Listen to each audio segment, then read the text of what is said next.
Greetings and salutations. Welcome to Knife Chats with Tobias. Well, this is a video I'm shooting in between receiving my first Rough Ryder Reserve Rhino Toe and sending it back for a replacement Rough Ryder Reserve Rhino Toe, and waiting for that replacement to show up. Once the replacement shows up, I will shoot another video on my replacement Rough Ryder Reserve Rhino Toe. Okay, yeah. Decided I was going to go on a 2-minute rant, but I decided instead just to delete the 2-minute rant. I'll put it in the members only section if I ever get that up and running. Let's get to the heart of the video. And so I thought what I would do is show you well, about 5 or 6 knives that I have recently picked up from Rough Ryder since my fiasco with the Rough Ryder Reserve. So obviously, if I'm still buying Rough Ryder knives, I must still like them, and I must think they are worth something. We'll see where I stand on the Rough Ryder Reserve when it comes back. Now, some of these knives will have their own video in the near future, but I wanted to break this one out first. This is the Bullfrog. I've already done a video on that, and what I did though is what I said I was going to do. I removed the pocket clip on this thing, and I tell you what, I like the way it feels in my hand a whole lot more without the pocket clip. I don't use pocket clips anyway, so there is no reason to have a pocket clip on it. It is still a big, heavy, chunky knife, but I tell you, it looks better without the pocket clip. From the outside, the pocket clip is the only thing that has the RR markings on it. So this one now has no RR on it until you pop open the blade, and then you know it's a Rough Ryder. I took a little piece of tape and taped the little screws on there, threw it in the box, so if I ever want to reattach the pocket clip, I have not lost it. But in any case, that's my Bullfrog. Still like this knife. It's a really cool knife, and well made, very well made, but heavy as the dickens. Now, someone clued me in on this knife. This is the RR 2003, and I saw this knife. I missed it when it first came out. It's been around for a while. They pointed it out and said, hey, did you ever notice something that kind of looks like that upswept bow trapper, but no one ever talks about? And that was this one here. It is a locking razor, but I guess you could call it the bow razor, because, well, here's the upswept bow trapper, which is really nothing but a bent jackknife, but they had to call it a trapper so it could sell better. But notice the lines on that? They're very close to the same. The razor, if we can see there, the razor's a little longer than the bow trapper, but look at the bend in that. And quite frankly, I just like the way this knife looks. Didn't see it the first time it came out. Notice how the razor is also upswept. I'm not a big fan of knives that are razors, but this one, I saw it and it's like, man, that is some slick lines going on there. And as you can tell, definitely upswept. You got the finger choil so you can get up there on there, and feels nice and comfy in the hand. Got a straight pull on the top here instead of the moon cutout. Why this one doesn't have a straight pull, I wish it did. But yeah, this one definitely has more upsweep going on with it. In any case, I'll be doing another video on this one in the future, because this is the first one I ever picked up like this. This is well, I've got a couple other knives that have like a razor blade kind of blade, but man, I got this one. It's like, wow, that is good. They call this amber smooth bone. I just love the bolsters on it. In any case, be talking more about this one in the future for sure. And that is the where is it at? RR 2003. I think they call it a locking razor. It's sold out at SMKW, but it is around. Hopefully they will bring it out again. I'd love to see that in white smooth bone. Let's close up the upswept bow trapper. Everyone is gaga over this one. I like the razor better. I just picked this one up. Oh man, is this thing awesome.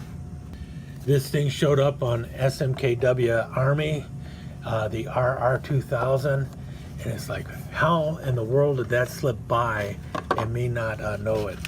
And I'm just going to show it real quick here because it's a pretty cool thing. It definitely has its flaws, but you got a double-edged knife, and you see it kind of looks like it's just a little double-edged fixed blade.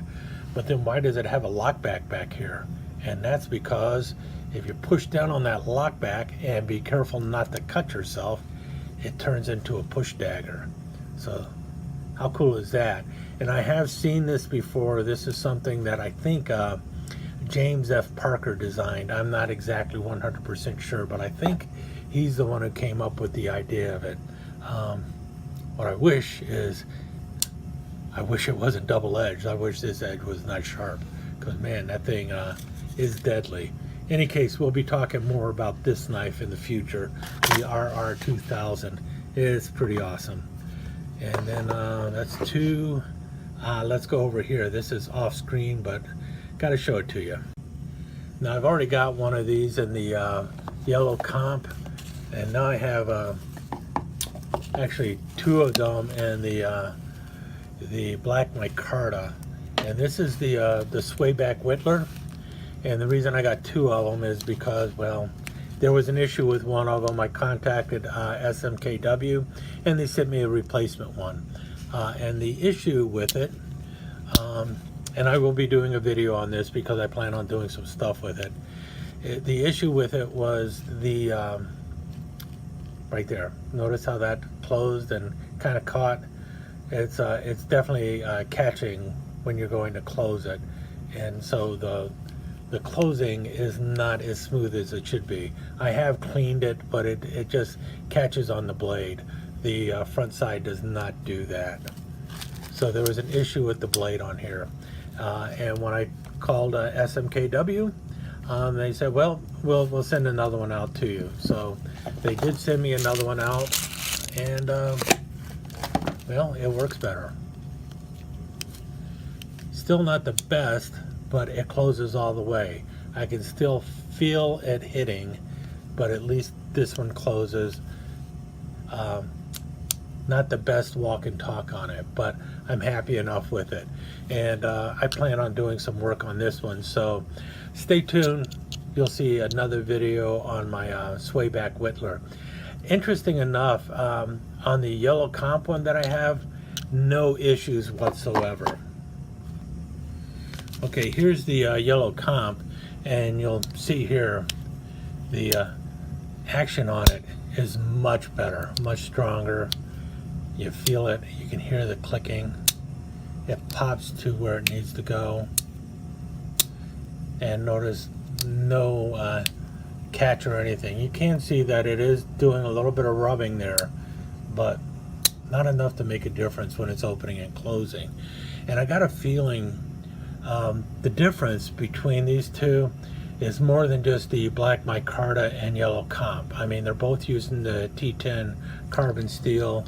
You have a different shield going on with them, but I think the big difference is when these two knives are made.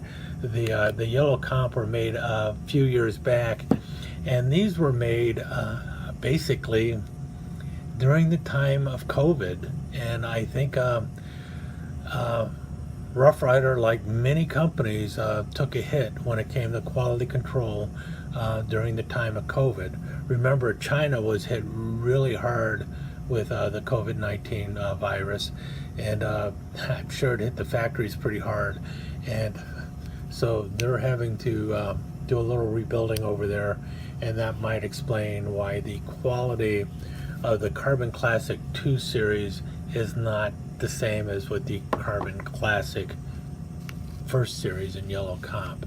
So anyway, let's move on to these last two knives. Now I came into this one eyes wide open because basically it is the Marbles Dave Canterbury knife. So David Canterbury or Dave Canterbury designed this knife for marbles, but somehow it ends up being in the Rough Ryder lineup.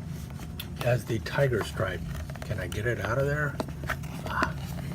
Same big honking knife, and same big honking can opener that I plan on doing something with.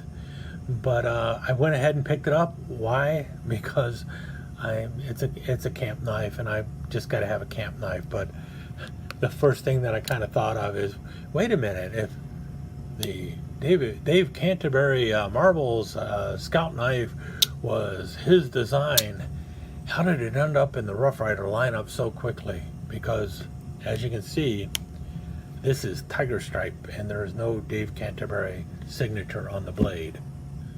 So for those wondering what I'm talking about, I did a video on this already before. Notice the Marbles Dave Canterbury Scout King had issues with this knife too, but it is the same knife as the Marbles Tiger Stripe, what, Jumbo Scout knife or something like that. I think that's what they called it.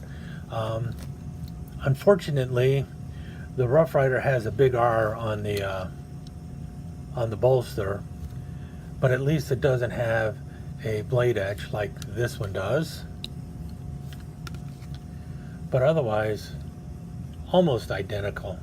Well, got a little bit of a different thumb groove and everything, but obviously Dave Canterbury's name was used on this, but I think you think he's going to be suing Rough Rider or SMKW over them stealing his design for the Scout King and using it on the Rough Rider?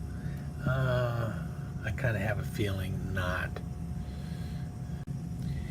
And finally, I don't know if I'll be doing a video on this one or not, but it's pretty cool. Black acrylic handles with genuine copper swirls. So you've got copper in the handle. I polished mine up a little bit. It's already tarnishing again, but I'll do it again. I like it shiny. Everyone else likes a nice patina on it. I would much rather have it nice and shiny. But I saw these and it's like, man, those are pretty cool looking. And it actually got me rethinking a little bit about copper, because in this case, well, I thought the copper was done pretty well. I like the copper wire running in there. I like the copper that kind of got mixed in with the black area there. See how that's happening? That circle has the copper inside. In any case, I don't know if I'll be doing much on this one. I bought it simply because it's the Cub Lockback, and I really like this knife. And I've got quite a few of the little Cub Lockbacks, so I thought, well, okay, because it's a Cub Lockback, I'll pick it up. But if you want to see more about this one, Pete, Jersey Knife Guy, he actually has, I think, the entire series of the Copper Swirl. The only one I would probably be picking up other than this one would be a large toothpick or a camp knife. If they were to release this in as a large toothpick or a camp knife, then I might pick one up and talk about it a little more. But as it is, just a pretty cool little knife. This one is the RR2062. So, in any case, as you can see from from what you're seeing here, I obviously still like Rough Rider knives because, well, I've gotten quite a few just recently, and I wouldn't be buying them still if I thought they were junk. I know a lot of people are going to go, well, they're made in China, so they're definitely junk. Well, you know what? Take that opinion and run away with it, because they aren't. You can feel that way as long as you want to. No one's going to sit there and argue with you. If you don't like a knife made in China, well, I don't know what to tell you. They're here, they're real, they're not going away anytime soon. And the thing is with knives in China, and the thing with Rough Rider knives, is there's such a wide variety of them, and they really are a quality knife for the price that you're paying. We'll see if the Rough Rider Reserves are also a quality knife worth the price that they're asking for them. So far, that has not been my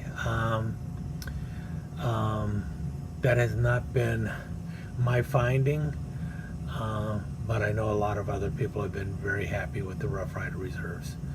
Let's see if the replacement Rhino Toe salvages my feelings towards the Rough Rider Reserve lineup.